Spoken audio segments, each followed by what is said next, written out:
بسم الله الرحمن الرحيم الحمد لله رب العالمين والصلاة والسلام على أشرف الأنبياء والمرسلين نبينا محمد وعلى آله وأصحابه أجمعين أما بعد.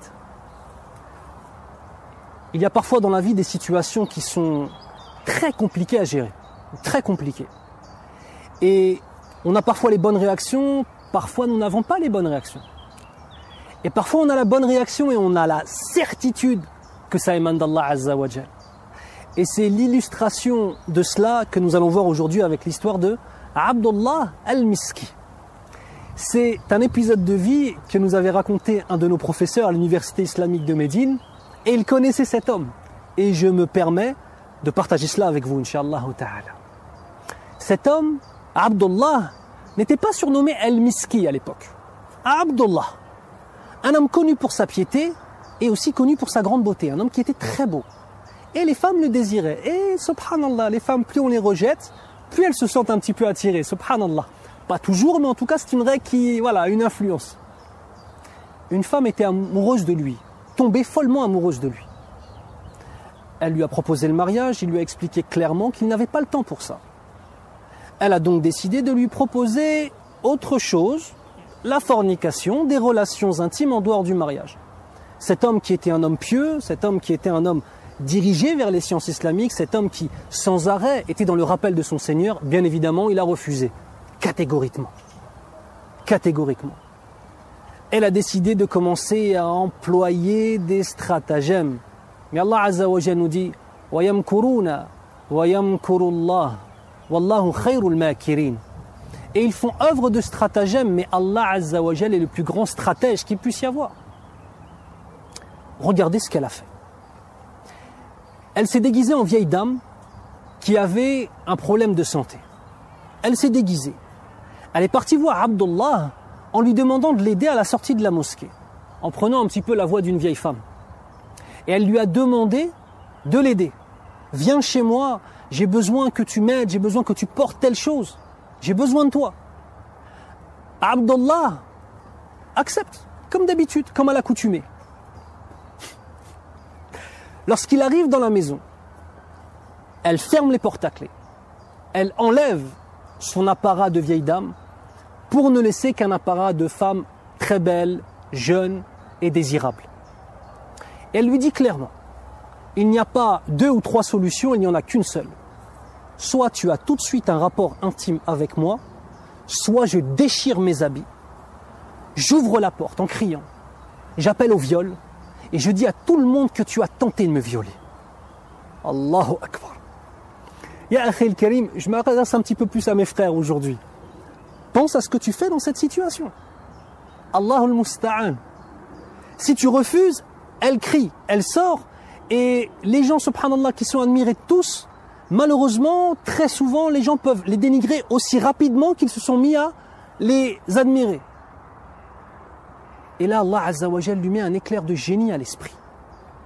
Il lui dit, attends, je suis sale, je ne suis pas bien habillé, laisse-moi passer à la salle de bain. Elle se dit, ça y est, khalas. Il a accepté maintenant. Il a accepté. Alors quand je vous dis ça, vous vous dites, il va essayer de s'échapper par la fenêtre. Non, pas du tout. Il ne peut pas s'échapper par la fenêtre. C'est un peu sale ce que je vais vous raconter. Il va aux toilettes. Kramakumullah, il fait ses besoins. Les vrais besoins. Il prend tout cela et il s'en met partout sur lui. Sur le visage, sur les mains, sur le pantalon, partout. Et il ressort de la salle de bain comme ça. La femme le voyant comme ça, elle est prise de dégoût. Elle lui dit, sors de chez moi. Elle ouvre la porte et elle l'expulse de chez elle. Alhamdulillahi Rabbil Alamin. Il a échappé à cela. À partir de ce moment-là, Allah Azza wa Jal, vous savez qu'Allah fait ce qu'il veut. Allah Azza wa Jal lui a donné une chose spéciale qu'il n'avait pas donnée aux autres hommes. Il lui a donné le fait de sentir une odeur de musc, même lorsqu'il ne mettait pas de parfum. C'est la raison pour laquelle il a été surnommé Abdullah al-Miski, celui qui sent le musc. Pour s'échapper du haram, pour ne pas se mettre sale avec une femme et rester propre, il a décidé de salir son apparence pour garder son cœur propre.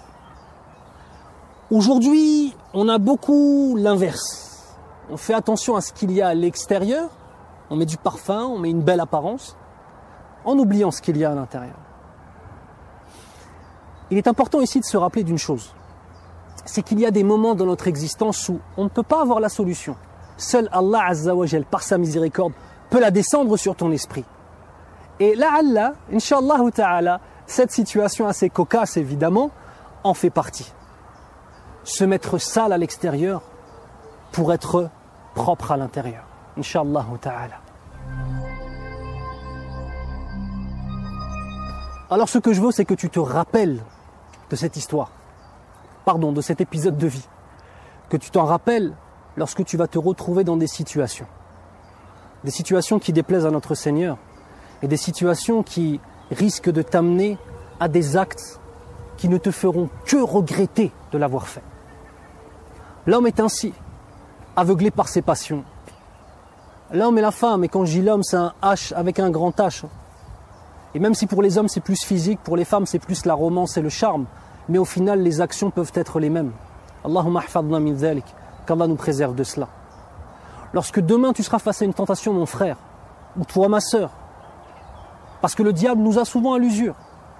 L'énergie qu'on a au début, lorsqu'on rentre dans le dîn, n'est pas la même que celle qu'on a 20 ans après. Mais si 20 ans après on a pris de la science et on a pris de l'expérience et de la sagesse, alors on est encore mieux armé pour répondre à cela. L'action que je propose aujourd'hui est un outil qu'on utilise à la fois dans le fiqh et dans usul al-fiqh, le droit et les fondements du droit. Et c'est un outil qui s'appelle sadd al-dhara'i', le fait de fermer les portes à toute tentation lorsque potentiellement cette action peut amener à quelque chose d'illicite. L'action, quand tu la regardes en tant que telle, elle n'est pas illicite. Mais c'est comme ça que ça commence, ya akhi.